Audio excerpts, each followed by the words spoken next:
Hola, buenos días, buenas tardes, buenas noches, depende en qué momento nos estén viendo y escuchando. Nos encontramos en una nueva charla en el marco de la diplomatura, hoy con dos personas que para nosotros son referentes para este módulo que estamos transitando sobre gestión.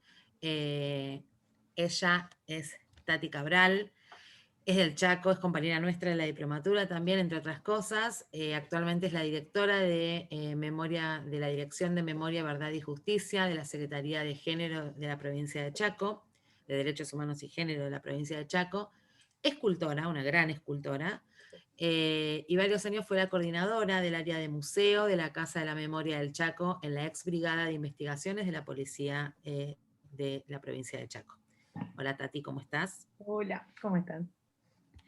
Y también estamos con el EMI, así lo conocemos la mayoría, el EMI Fesia, Emiliano Fesia, que actualmente es docente de Derechos Humanos en la Facultad de Comunicación de la Universidad Nacional de Córdoba.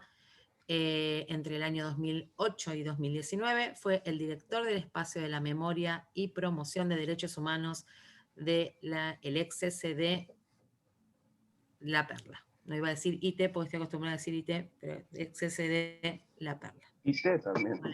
Sí, por eso, pero se le iba a meter. Bienvenidos.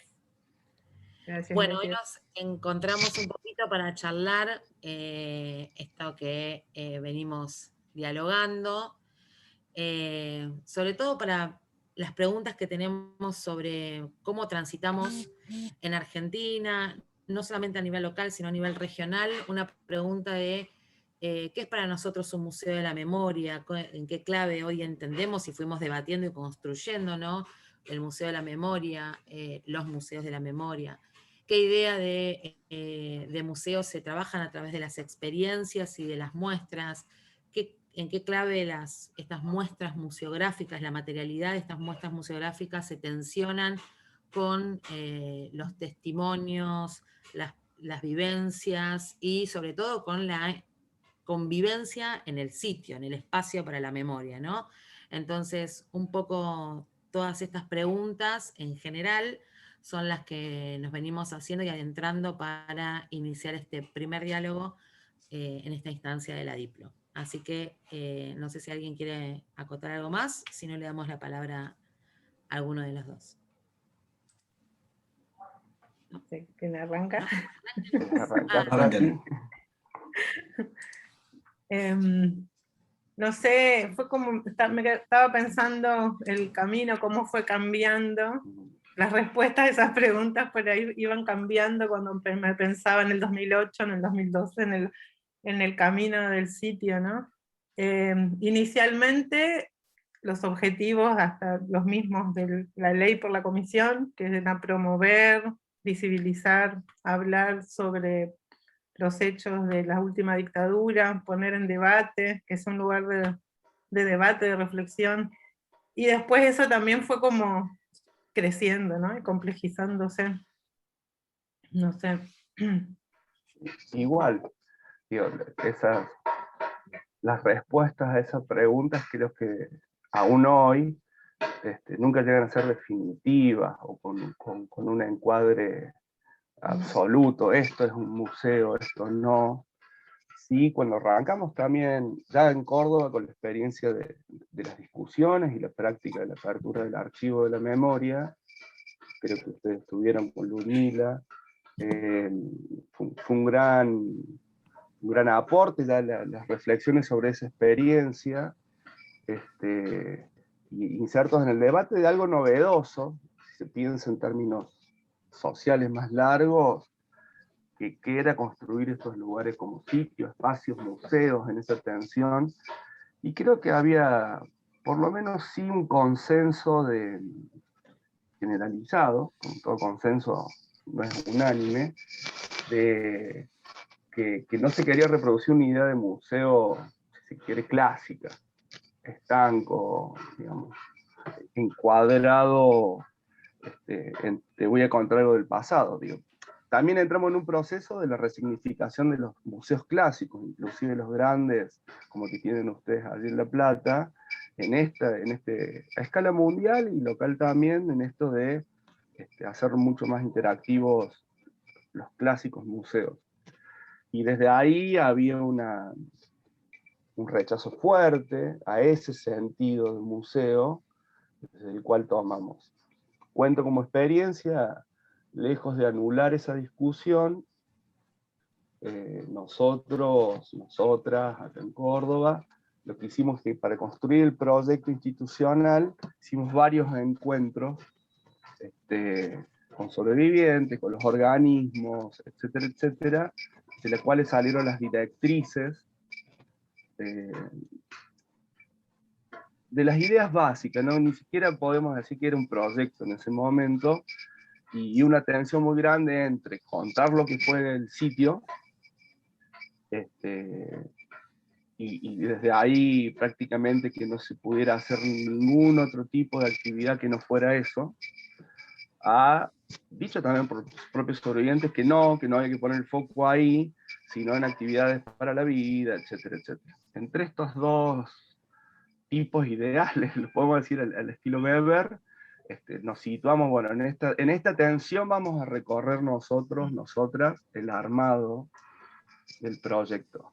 Y que esa es la clave, y ahí lo dejo a Tati, pensar los armados de los proyectos institucionales enmarcados en los objetivos institucionales, por ejemplo, el de la preservación edilicia, nos fue orientando en cómo ir desarrollando el sitio. Igual, y nosotros en un momento como que empezamos a dividir el espacio entre la parte que se dividió, la zona que fue la parte clandestina, donde estuvieron detenidos los compañeros, y las salas de adelante que siempre se mantuvieron como públicas de la ex brigada. Entonces armamos como salas de exposición adelante, donde no hubo detenidos, y mantenemos la parte donde estaban los compañeros del fondo, sin tocar, tratando de no intervenir. Pero eso también, ahí llegamos haciendo algunas macanas primero, metiéndonos a exponer, después dándonos cuenta que no, que el sentido es otro, porque es muy distinto una sala de un museo que no tiene una historia atrás como las nuestras, y que el espacio de un ex centro clandestino, ¿no? Como que se resignifica todo adentro, todo cambia. Me acuerdo, no sé, de ver una obra que tenía en la cabeza, que decís, qué bueno, ese artista, trabaja la memoria, y cuando esa obra entraba al espacio, cambia completamente el peso, lo que significa, y la discusión que se generaba. No sé, me acuerdo de los collages de León Ferrari, que todos los tenemos, ¿no? Es como de los que más tenemos del Nunca Más, y cómo cambiaban cuando los montamos adentro del espacio, y las discusiones que teníamos, no discusiones, pero sí con los familiares, que por qué eso tan fuerte, como que todo eso iba haciendo a nuestro, está bueno, a la reflexión, a la discusión, al debate. Como que cambia, ¿no? Todo tiene otro sentido ahí adentro de un sitio de memoria cuando fue un ex centro clandestino, que es distinto con el Museo de la Plata, por ejemplo, que no fue, como que está buenísima esa conversación, nada, pensaba en eso. Sí, totalmente. Cuando te escuchaba. Desde los museos clásicos, Claro. armados para construir un gran relato de la construcción de una nación, digo, creo que eso es vital diferenciar, porque después yo tuve la suerte, por el trabajo de La Perla, de conocer el de Rosario como museo, y el de Chile sobre todo, que me impactó muchísimo. Un concurso internacional con millones de dólares, literalmente, de un espacio pensado para ser museo. Desde su diseño inicial a lo que iba a exponer, el guión, etc. Me parece que lo que dice Tati es central cuando uno está construyendo memorias en los lugares de los hechos, se acerca más al concepto de sitios de conciencia. Frente a esas tensiones que contábamos antes, tiro 3 conceptos que son síntesis de muchos debates, en realidad. Nosotros nos situamos en la idea de memoria ejemplar, y no literal. Digo, la literalidad de los sitios en sí mismo, queríamos contar lo que allí sucedió como contextualización de un proceso político mucho más amplio, que fue mucho más allá del exterminio, del genocidio. Entonces, la idea de memoria ejemplar, siempre tipo eslogan, decíamos, el desafío del proyecto institucional está en esa I que une espacio para la memoria y la promoción de derechos humanos.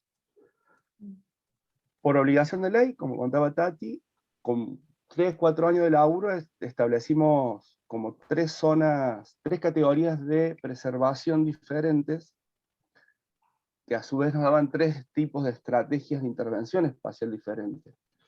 Las de máxima conservación, que es el circuito básicamente sacado de los testimonios, los juicios de los y las sobrevivientes, que es el de máxima conservación. Inclusive la Perla se traspasó a la Comisión de Memoria en 2007, cerró como centro de exterminio en 78, en esos 30 años siguió habiendo un cuartel, es decir, que tenía modificaciones espaciales. Fue recuperar cómo funcionaba el dispositivo del horror, y en esas zonas máxima preservación. Una zona intermedia, que eran los edificios que existían, y que obviamente eran parte del funcionamiento del centro de exterminio, pero que no era la centralidad del relato de los sobrevivientes. En esa primer zona, además nosotros, igual que Tati, porque lo conozco, en muchos sitios, cuando se traspasa de las instituciones de defensa, en el caso nuestro, o de seguridad, en el caso de Tati, el archivo de Córdoba, hay un mensaje de no bienvenida, es decir, de destrucción material de los sitios. Entonces, al mismo tiempo era reconstruir cómo funcionó, reparar, y en ese reparar, siempre limitados por el presupuesto.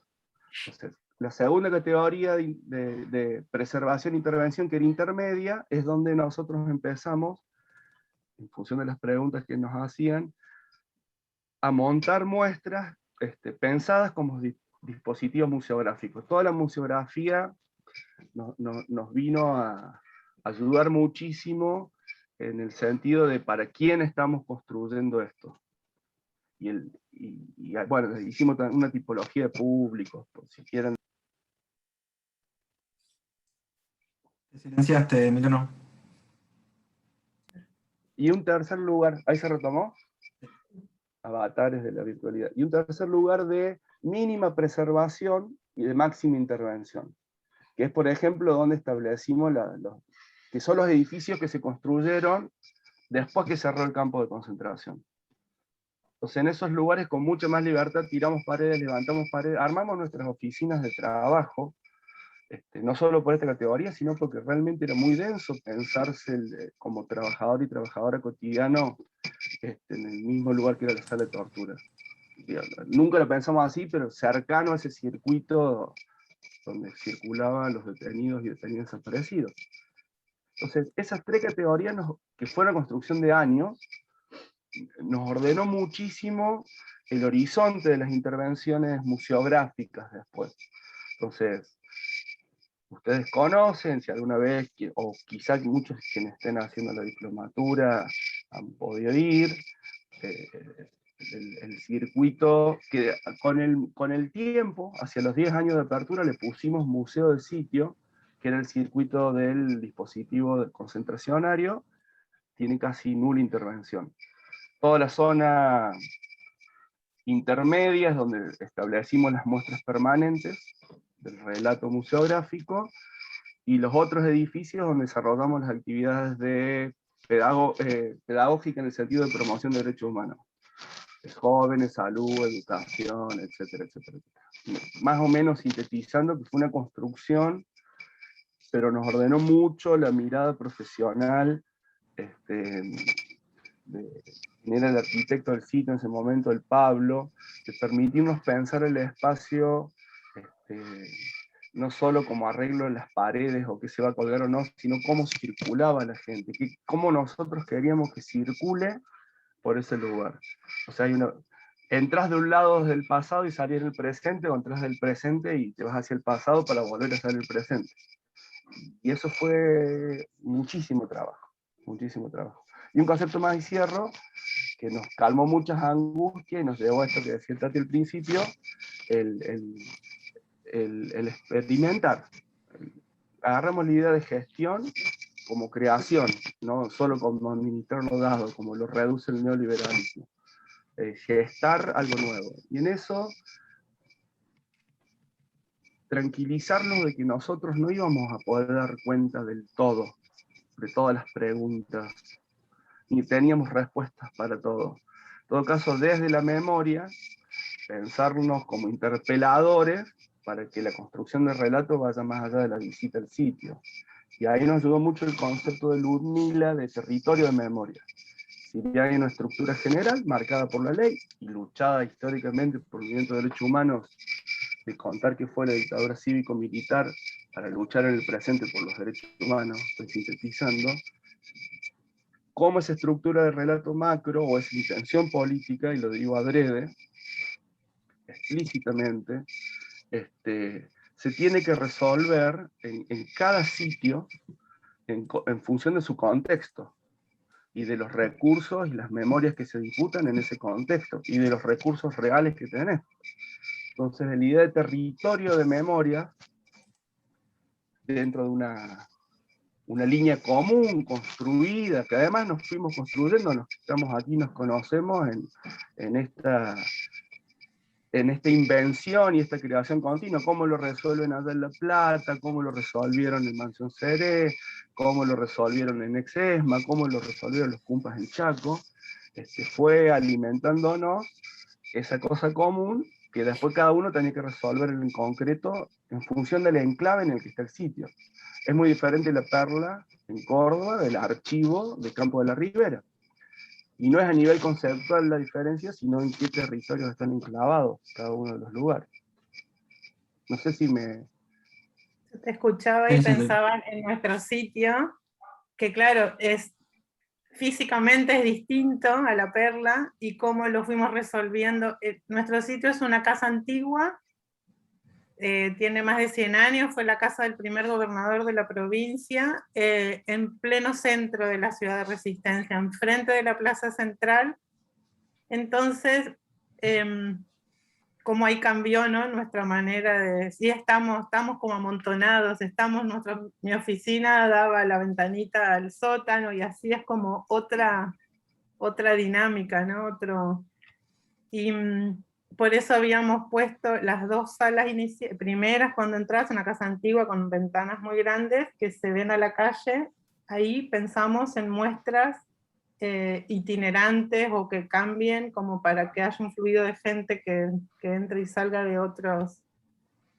Y después tenemos un guión de museo en la parte intermedia de la casa, que como explicando qué fue la dictadura, sobre una sala que es Masacre de Margarita Belén, que es una masacre de la zona, y después la zona clandestina atrás, casi sin tocar, solo hubo algunas intervenciones artísticas sobre como de proyecciones y situaciones que sin tocar nada, y pensaba eso, la diferencia, ¿no?, de ustedes, nosotros en un momento la idea de las muestras itinerantes o las muestras, teníamos varias líneas, ¿no? Muestras itinerantes nuestras de producción de la casa, también en la casa está el RUP, que es el Registro Único de la Verdad, que tiene un registro maravilloso, que es como, entonces, cómo masticar esa información y mostrarla de alguna otra manera a través del arte, cómo sacar todos esos datos duros y poder mostrarlos en las salas, era una de las líneas, ¿no? Ahí está Margarita Belén, ligas agrarias, sacar de ahí la info para armar muestras. Y después también teníamos una línea de arte, de muestras más como desde el arte, ¿no? Como artistas, vinieron artistas independientes, los artistas solidarios, estuvo León Ferrari, estuvo Longini, Juan Carlos Romero, cómo hacer para cruzarlos, para que se mezclen, ¿no?, que entre otra gente, que no seamos solo los que trabajamos en derechos humanos. Entonces traíamos un artista y venía gente de otro palo, ¿no?, de otros ambientes, y entraba a la casa a ver la obra y también ya se enteraban de que fue ahí. Y como todo el tiempo intentar hacer esos cruces Y con el tiempo se fue armando un espacio también de jóvenes de carreras de arte, de carreras de comunicación, que nos pedían el espacio como un lugar también de más vivo, ¿no? No como un museo, sino un lugar más vivo de experimentar, de pensarse. Entonces, los últimos años hubo experiencias muy copadas, así de gente muy joven, de las carreras de arte. No sé, eso pensaba, ¿no? No, como vos decías, no un museo, sino un lugar de experimentar, de pensar, de reflexionar. Todo el año con la campaña para la legalización del aborto fuimos la sede de todo, de los debates, de como poder ser ese escenario, ¿no? Ese territorio de memoria y de reflexión y no sé, eso pensaba mientras hablaba. Qué bueno esto que vienen diciendo sobre la maduración de las muestras museográficas, en principio por las decisiones que se fueron tomando en la gestión de cada uno de los sitios, pero también, como decía Emiliano en Red, con los otros sitios, con las decisiones que fueron tomando los otros y cómo se pueden ir llevando en la materialidad, en el territorio de cada uno de las experiencias. ¿Cómo va marcando algo, recién decías Tati, el tema de los públicos en relación a la construcción de esa muestra? Ahí, ¿Cómo? Perdón. los públicos. Mira, con esta idea de los públicos, fue algo absolutamente orientador, y eso sí, una decisión político-estratégica de gestión, que es quiénes iban. Por ejemplo, allá la Perla. ¿Quiénes? Tuvimos un taller previo con Elizabeth Delín, y todavía me resuena a su estilo provocador, que nos dijo: ¿y ustedes saben si va a ir gente hasta allá?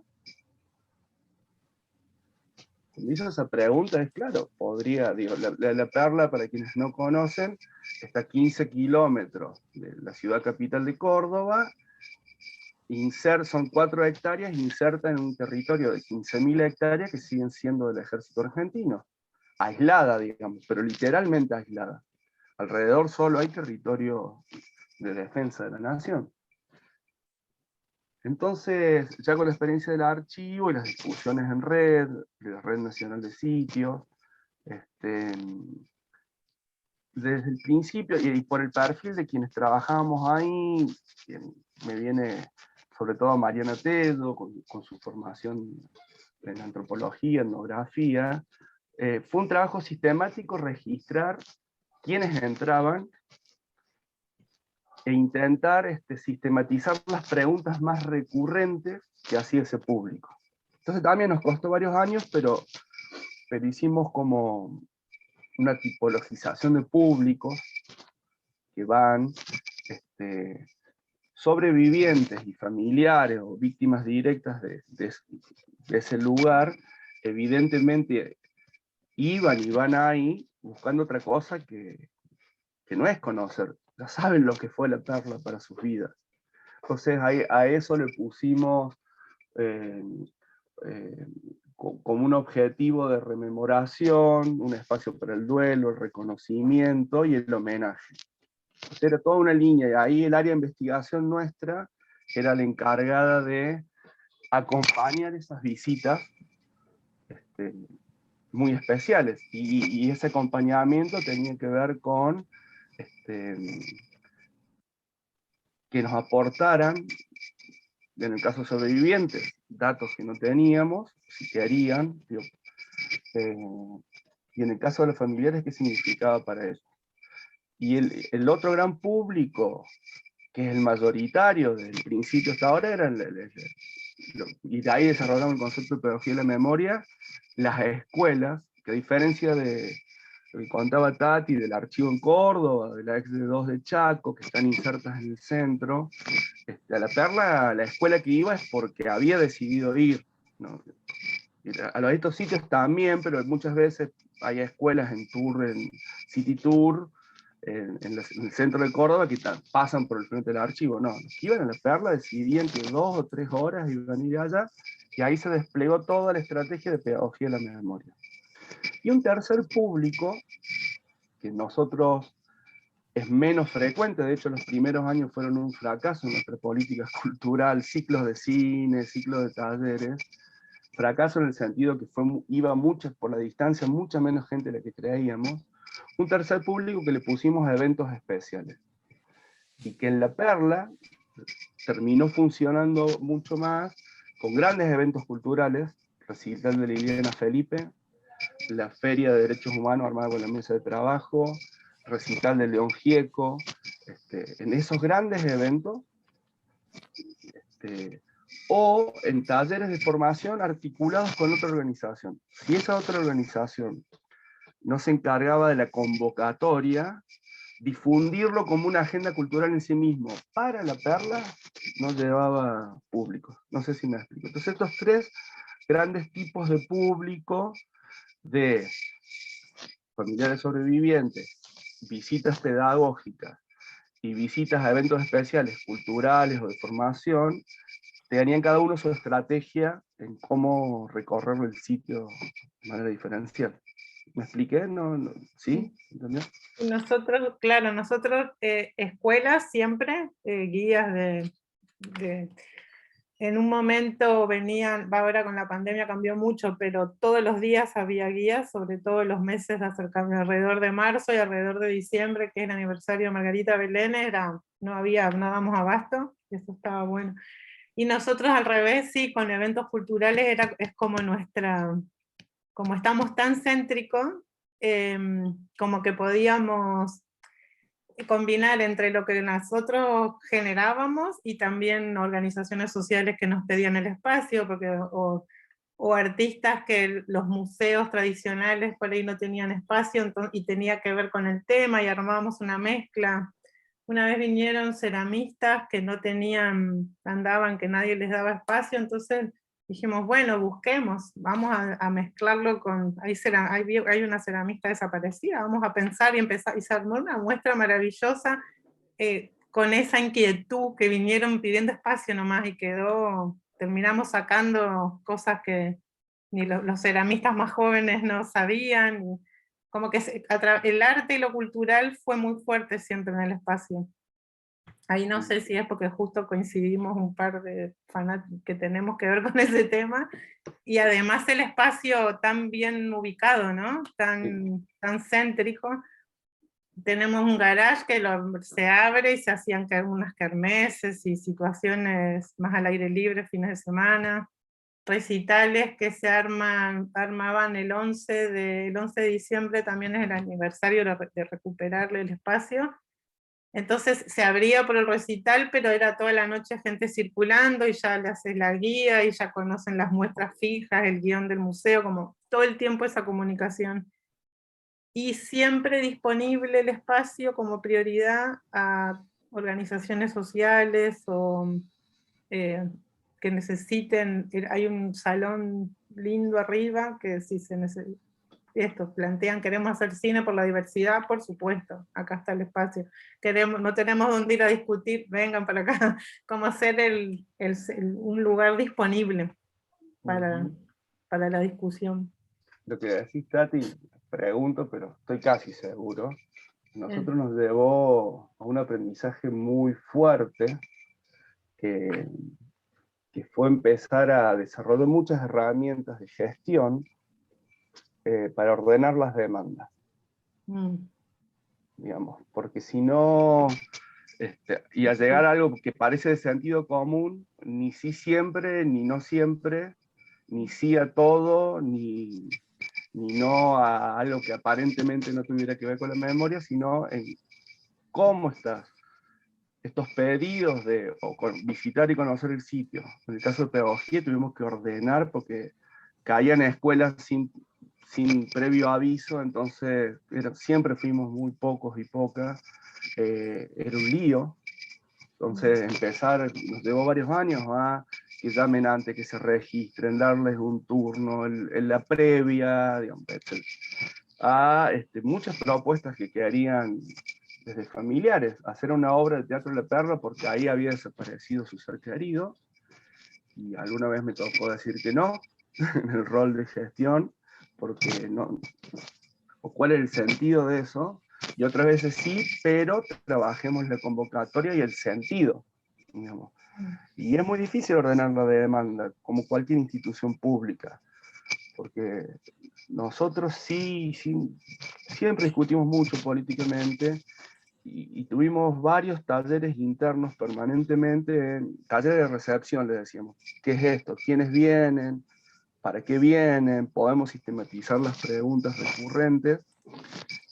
Y en un momento dije, bueno, ¿para quién trabajamos en el sitio? ¿Para quién trabajamos profundamente? Para los organismos, sí, en parte. Somos instituciones públicas, para los objetivos de los gobiernos, sí, en parte. Pero centralmente trabajamos para esos otros que entran por la puerta. Es decir, para la ciudadanía. Y parece sonsa esa respuesta, pero nos ordenó mucho en que, por ejemplo, las dinámicas de quién puede visitar esos sitios y quién no, no necesariamente es igual a la respuesta que uno da en el local de militancia propio. En la Casa de los Organismos nuestra en Córdoba, trabajábamos políticamente con quien queríamos trabajar. En La Perla, como institución pública, trabajamos potencialmente para todo el público, excepto que podían entrar, exceptuando aquellas propuestas que hablaran en contra de la memoria de lo que fue el terrorismo de Estado, que ofendieran la memoria de las víctimas o que promovieran una actividad política en contra de los derechos humanos en su sentido amplio. Y con esa limitación institucional, hemos tenido muchísimos visitantes que entraban muy agresivamente, de a ver si contábamos toda la verdad, entre comillas, muy dos demonios, y lejos de, al principio, entre que nos enojaba, nos preocupaba, lejos de cerrar las puertas, lo más eficaz fue pasen, entren, vean, recorran y después charlamos. Y quienes iban de buena fe tenían una construcción de memoria muy pegada al discurso oficial de la dictadura y de la impunidad post-dictadura. Cuando veían la escala de La Perla como centro de exterminio, después nos quedábamos charlando en todo caso los por qué ellas no habían tenido el acceso a esa información en el transcurso de sus vidas. No sé si me explico. Pero bueno, eso es la dinámica. Lo que decís vos, Luciano, estar muy abierto y en qué se cuenta no solo lo que uno quiere contar, porque evidentemente hay una línea política que uno quiere compartir y transmitir, pero esa línea política se va construyendo continuamente con esas otredades que van a los sitios. Si lo piensas del soliloquio, le pifia; si lo piensa solo de la otredad, también le pifia, porque hay, por mandato de ley y por decisión política, una estructura básica. ¿Qué fue el terrorismo de Estado? ¿Qué es una violación de derechos humanos? La voz privilegiada de los y las sobrevivientes. Digo, en todas las discusiones de veracidad, no. Nosotros nos situamos a los sobrevivientes. Las voces de los represores, no en su justificación ideológica, para eso lo hicieron y lo hacen en otros lados, la trajimos en función de las sentencias judiciales y los crímenes que cometieron. No sé si me explico, que ese es todo un tema. ¿Tienen que estar los represores ahí? Nosotros decimos que sí, pero ¿en calidad de qué? De lo que hicieron cuando fueron funcionarios públicos en ese lugar. Y lo que hicieron con ya la veredicción de un fallo judicial de, tenemos la ficha de los represores, Menéndez, condenados por más de 450 desapariciones en una sola causa. Entonces, bueno, todos esos debates que nos atraviesan a todos.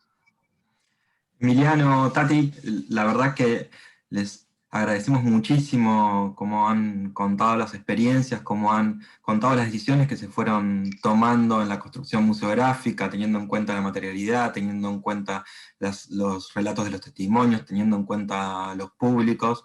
Ciertamente muy agradecidos, ¿eh? Bueno, cerramos por ahí. Hasta luego. Una cosita más, memoria.